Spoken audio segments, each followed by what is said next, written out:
sa tanda ng Santa Cruz. Ang ipadya mo sa amin, Panginoon namin Diyos, sa mga kaaway namin, sa ngalan ng Ama at ng Anak at ng Espiritu Santo. Amen. O Diyos ko na aking Panginoon, ako'y lubos na nananampalataya na ikaw ay naririto, na nakikita ako at nakikinig sa akin. Sinasamba kita ng buong paggalang. Humihingi ako ng paumanhin sa aking mga kasalanan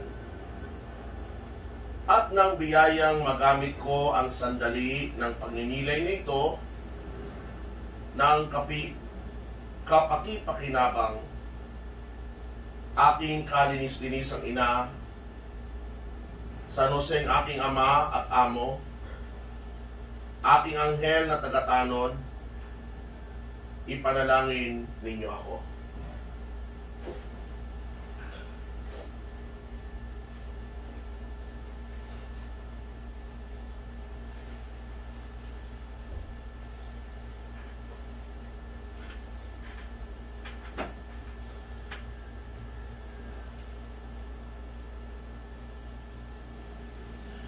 Narito na naman tayo sa isang banal na sandali o panahon na ating iginugugol para sa pakikipag-usap sa ating Panginoon.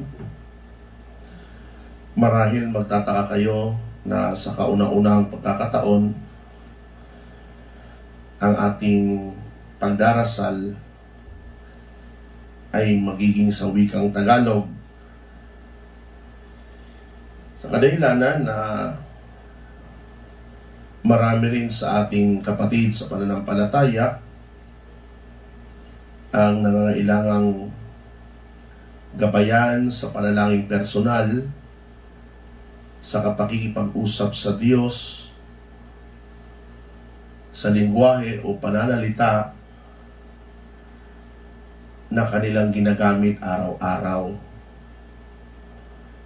At sa araw na ito, sa ating pakikipag-usap sa Panginoong ating pinaniwalaan na narito sa atin, ang ating maging tema ay ang pakikitungo sa Diyos Ama. Alalahanin natin na sa pangangaral ni Jesus dito sa lupa, minsan tinanong siya ng kanyang mga alagad, Panginoon, turuan mo po kaming manalangin, katulad ng pagturo ni Juan sa kanyang mga alagad.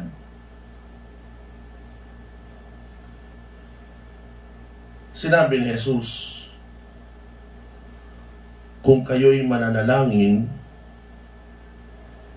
ito ang inyong sasabihin. Ama namin, sumasalangit ka. Nakakatawag pansin ang buong panalangin na iyan at higit sa lahat, kung paano sinisimulan ni Jesus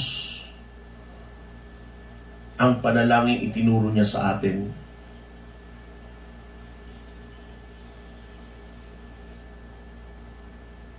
Tinuruan niya tayo na tawagin ang Diyos bilang Ama. Hindi lang bilang Ama niya, kung hindi ang tinuro niya ay tawagin ang Ama bilang Ama natin. Kaya nga sinasabi natin, Ama namin. Nakakatawag pansin ang pambungad na pananalitang iyan sa panalangin sa kadahilanan na kung babalikan natin sa lumang tipan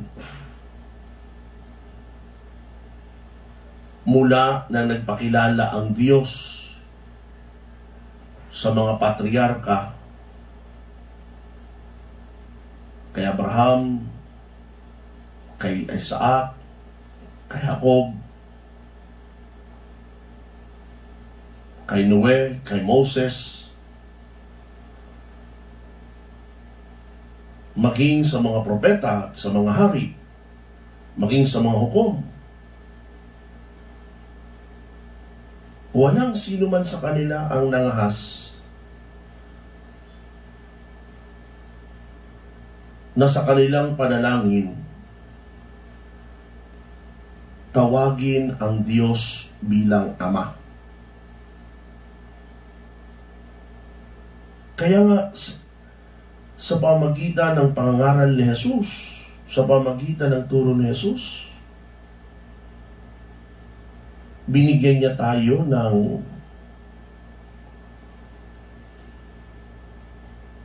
isang panibagong pakikitungo sa Diyos. Ang ituring ang Diyos bilang Ama. Bakit kamo?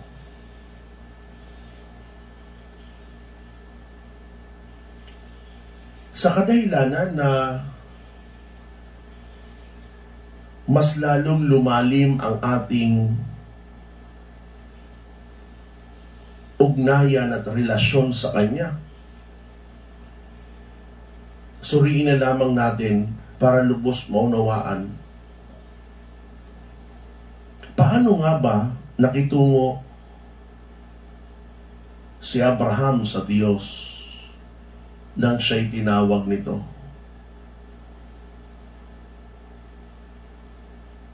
Paulit-ulit. Paulit-ulit. Tinatawag niya ang Diyos bilang Panginoon. Ilang beses siyang nanalangin. Yan ang tawag niyang titulo sa Diyos. Yan ang pagtawag niya.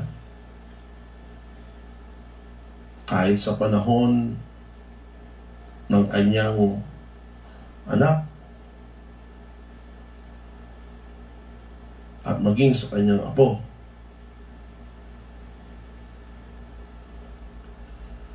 si Jacob,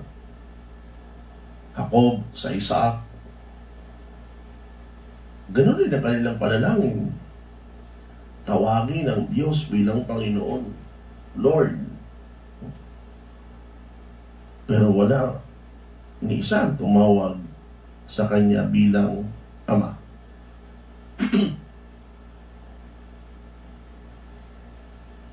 Maging sa panahon ni Moises, sa panahon ni Noe, anong kanilang panalangin? Paano sila tumawag sa Diyos? Natawag nila ang Diyos bilang Panginoon,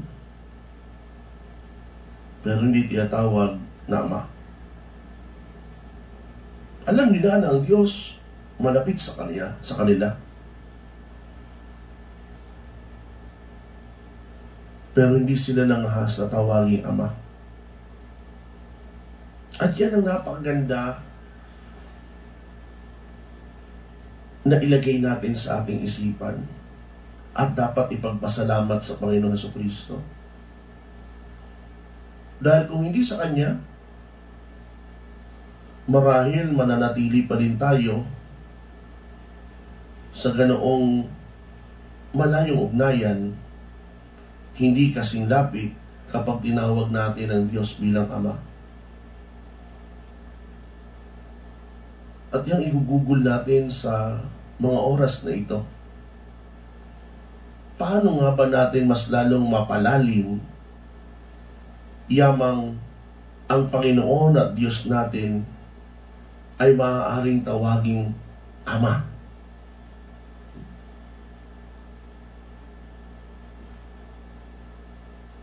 nang tinuro ni Jesus sa atin ang pagdarasal na tawagin ng Diyos bilang Ama namin, maaari nating sabihin na mas inilapit tayo niya sa Diyos. Hindi sa binigyan o binago niya, kundi binigyan tayo ng mas malalim na relasyon, na ugnayan. Kung paano ang meron tayong ugnayan sa lupa at kung na meron tayong mga magulang, na meron tayong ama. Ama na nakatitiyak na mahal tayo. Ama na natitiyak natin, pinangalagaan tayo. Ama na tiniyak ang ating kaligtasan. Kaya nga, kung nararamdaman natin dito sa lupa ang lubos na pagmamahal na meron ang ating natural na ama, ang tanong, sino kaya ang nagturo sa kanya? Sino kaya ang naglagay sa kanyang isipan? Sino kaya ang inspirasyon na mamuhay siya bilang ama? Dahil para sa akin, base sa aking karanasan, ang lubos na pag-ibig na meron ng aking ama sa akin ay isang refleksyon na kung saan ipinababatid ang lubos na pagmamahal ng Diyos Ama.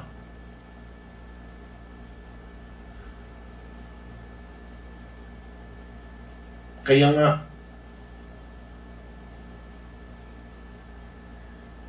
mas lalo nating dapat pagsumikapan na hindi ramang maramdaman ang pagmamahal na iyan na meron ng Diyos sa atin.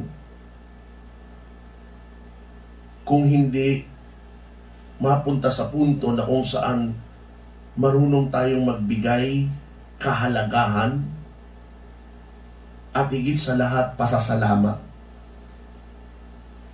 sa patuloy niyang pagkakaloob sa atin, sa patuloy niyang paggagabay sa atin, sa patuloy niyang di pagpapabaya sa atin. Siguro naman sa ngayon maliwanag sa atin dahil sa katuruan ng simbahan, bahagi ng katisismo, sinasabi natin na God the Father is the Creator. Pero hindi lamang siya tagapaglikha. He is also a provider. Siya rin ay nagkakaloob. Kaya nga, pinakamaigi palagi sa ating pakikitungo sa Kanya ay paulit-ulit na pagdulog. Ang di makalimot na kausapin siya. Minsan, di naman sa masama, nakataon tayo palagi sa ating panalangin kay Jesus. Well, we know, alam natin na iisa lamang ang Diyos, Ama, Anak at Espiritu Santo. Kapag humihiling tayo sa Anak, napapakinggan rin yun ng Diyos Ama. Kapag humihiling tayo sa Diyos Espiritu Santo, napapakinggan rin yun ng Diyos Ama. Subalit minsan, napakainam na ang ating mga panalangin ay patungo sa Ama. Bakit? Dahil kung mismong panalangin natin sa mga tinatawag nating pangliturhiya, mapapansin niyo, lahat nakatuon sa pagtawag sa Ama. Ama naming makapangyarihan, Ama naming lumikha, Ama naming mapagmahal. Ang ganda sa aklat ng pamimisa Roma, sa tinatawag na mga pangunahing dalangin o principal prayers, yung collect, yung prayer over the gifts, yung prayer, post-communion prayer, panimula, tawag nila nun, pagkaalay, at pagkapakinabang, yun ang tawag na sa Tagalog. Paano tinatawag ang Ama bilang makapangyarihan, bilang lumikha, bilang mapagmahal. Dahil sa pamamagitan ng panalangin na iyon, pangliturya, tinuturuan tayo na lahat ng ating dasal, na lahat ng ating kahilingan, na lahat ng ating pagpupuri, unang-una, sa lahat nakatuon sa Ama. At kapag nabanggit natin ang lahat ng kahilingan na iyon, katulad mismo ng sinabi sa banal na tipan, sa turo ni Jesus, kapag 2 o 3 ay nagtitipon, naroon ako sa gitna nila. At sa mismong temang iyon, sa panalangin na tinuro ni Jesus, kapag kayo'y manalangin at hiling nito sa aking pangalan, ipagkakalob ito sa inyo. Kaysa alang-alang natin ang puntong iyan sa ating pakikitungo sa Ama. Ang punto na kung saan tinatawag natin siya. Ngayon, maganda rin isa-alang-alang kapag tayo nagdarasal, ano nga ba ang mga nais nating banggitin sa Ama? Anong mga gusto niyang mapakinggan? Yamang siya bilang Diyos, alam niya na ang nangyayari sa atin. Alam niya na, hindi pa natin hinihiling. Alam na niya ang ating kahilingan. Pero ang mga nais niyang madinig, alalahanin natin mga kapatid, na katulad ng isang bata. Ang isang bata ay palaging napakaganda sa paningin ng Ama. At ganun din ang turing ng Ama sa atin, kanyang mga anak. At tayo'y napakaganda sa kanyang paningin. Kaya nga, isa sa mga aspektong tinuturo sa atin sa buhay espiritual ay yung tinatawag na divine filiation. Ang pagsasabuhay na ikaw ay anak ng Diyos. Bakit mahalaga yun? Sa kadahilanan na kung isasabuhay natin iyan sa lahat ng saglit ng ating oras, sa lahat ng saglit na ating panahon,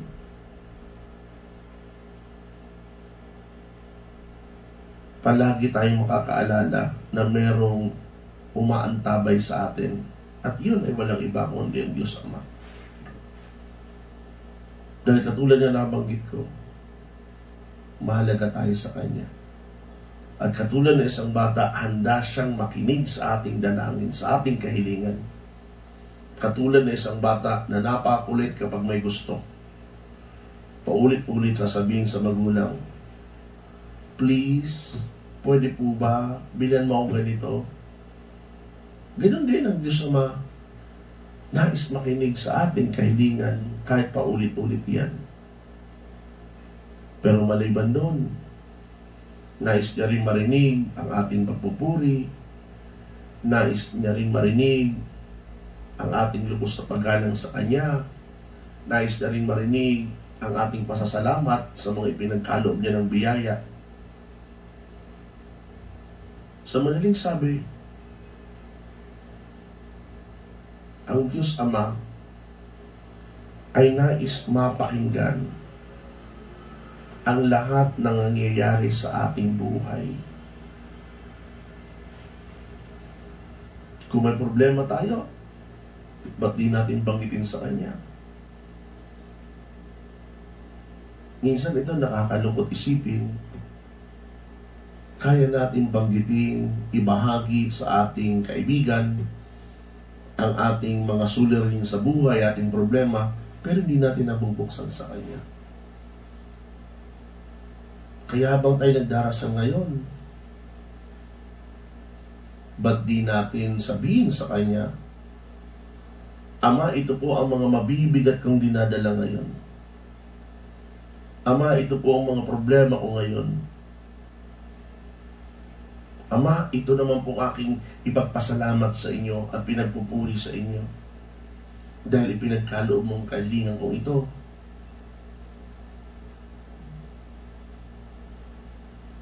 Marami kung tutuusin ang maaring maging laman ng ating panalangin.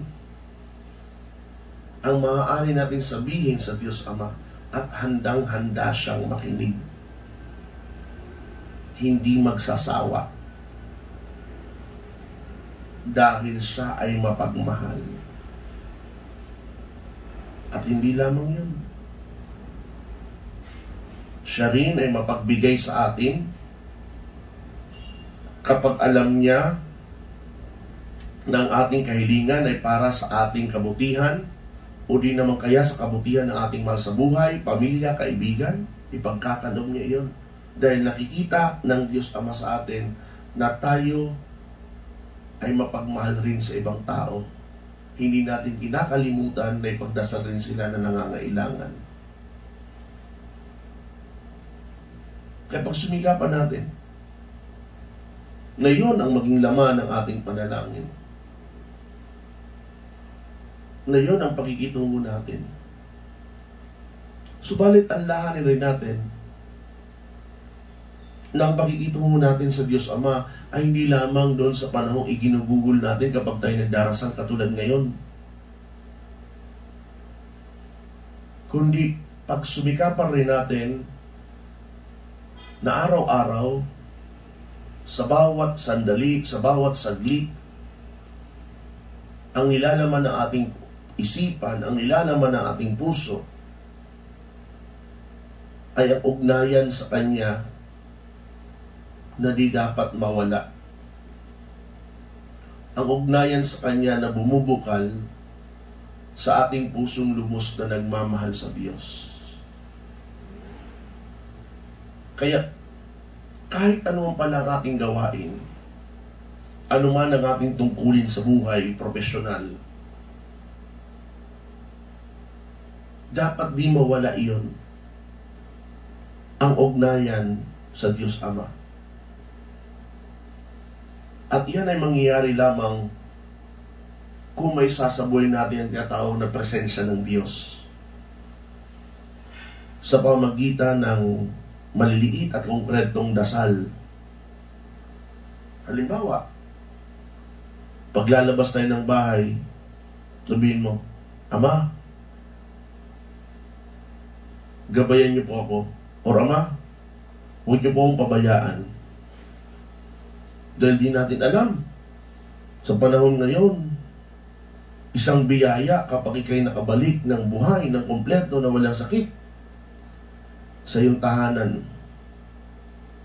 At habang naglalakbay, nakakasalimuha ibang tao patungo sa opisina sa pang-araw-araw na buhay, paulit-ulit usapin ng Ama.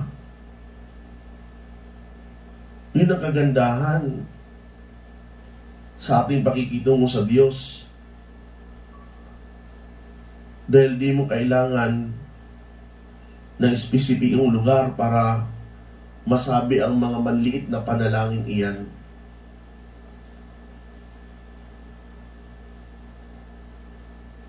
Dapat maging bukal sa ating labi at puso ang mga matatamis na salitang iyan. Tanda ng ating pagpapalalim sa pakikitungo sa ating Amang nasa langit. Isa ng araw rin natin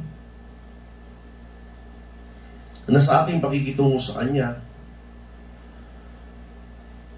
katulad dito sa lupa, sa ating pakikitungo sa ating mga natural na ama, hindi lahat ng panahon, hindi lahat ng pagkakataon mabuti nagagawa natin. May mga kamalian rin tayo may mga kapintasan, may mga pagkukulang, at iyon ay hindi ikinaglulugod ng ating amang nasa langit. At katulad ng isang bata na kapag nakasakit, kapag ay isang bata na hindi sumusunod sa magulang, may tungkulin rin tayo na humingi ng tawad sa ating ama. Dahil nais niya na bilang kanyang anak, maging mabuti tayo. Hindi lamang maging mabuti, kundi lumaki. Nakaaya-aya sa kanyang paningin na may pagmamalaki tayo. At yan ay mangyayari lamang din kung humiling tayo sa Ama ng biyaya ng kababaang loob, ng biyaya ng pagiging tapat sa sarili. Sa madaling sabi, kahit tayo nagkakamali, ang ating amang nasa langit hanggang tumulong para tayo magbagong buhay, magbalik loob sa Kanya, at handang magpatawad at unawain tayo ilang beses man tayo nagkakamali, ilang beses man tayong nagkukulang.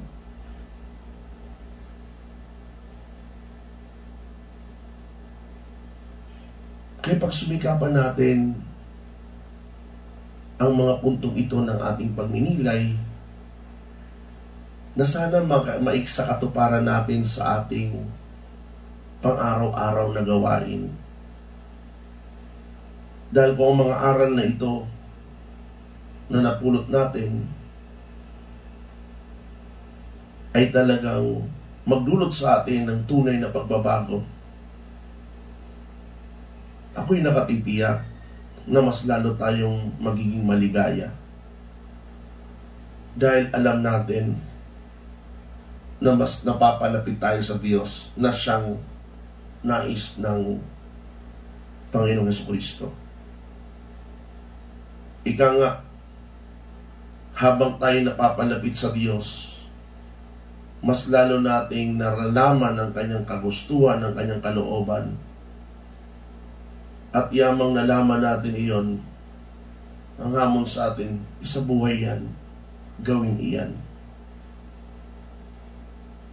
Yun ang isang pinakamalaking biyaya. Ang malaman ng kalooban ng Diyos at may sabuhay ang kalooban ng Diyos. Dahil magdudulot yun sa atin, hindi lamang ng biyaya, kung hindi ng gantimpala, na tayo maging kaya-aya sa paningin ng Diyos Ama. Dahil kung meron mang nagpatunay na sa ganitong ugnayan, sa ganitong relasyon, ito'y walang iba kundi ang mahal na Biring Maria. Dahil ang mahal na Biring Maria sa murang edad, maliwanag na sa kanya na mayroong Diyos. Di man marahil sa panahong ito nakilala ng mahal na Birhen ang Diyos bilang Ama, pero maliwanag sa kanya na mayroong Diyos at handa siyang ipagkaloob ang kanyang buhay anuman ang naisin ng Diyos. At yan ang ating hihilingin rin sa mahal na Ina. Mahal na Ina, turuan mo kami na maging masunurin, na maging mabuti, na maging tapat na anak ng Diyos. Pinatunayan mo sa iyong buhay, pinatunayan mo sa iyong pakikitungo sa ibang tao, pinatunayan mo sa iyong pananalita paano maging mabuting anak ng Diyos. Kami nawa na patuloy pang naglalakbay dito sa lupa, gabayan niyo, tulungan niyo, turuan niyo, na kahit karampot man, matutunan namin ang lubos na pagmamahal na iyan sa Diyos Ama, na aming paglilingkuran, na aming pasasalamatan, na aming pupurihin, na aming paulit-ulit na lalapitan. Dahil katulad nga sa turo ni Jesus, siya ay ama niya at ama namin. At naway di kami matakot na dumulog sa Kanya, na siyang tiyak, hindi lamang daan, kundi tiyak na patutunguhan matapos man ang buhay namin dito sa lupa. Amen.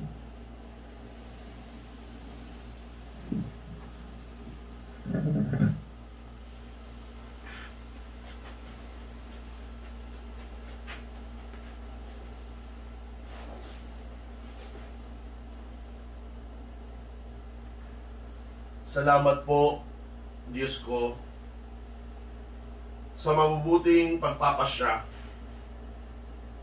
pagsinta, at inspirasyong natamo ko sa pagninilay na ito. Sumasamo akong naway magampanan ko ang lahat. Aking kalinis-linis ang ina, San Jose ang aking ama at amo, aking anghel at tagatanod, ipanalangin ninyo ako.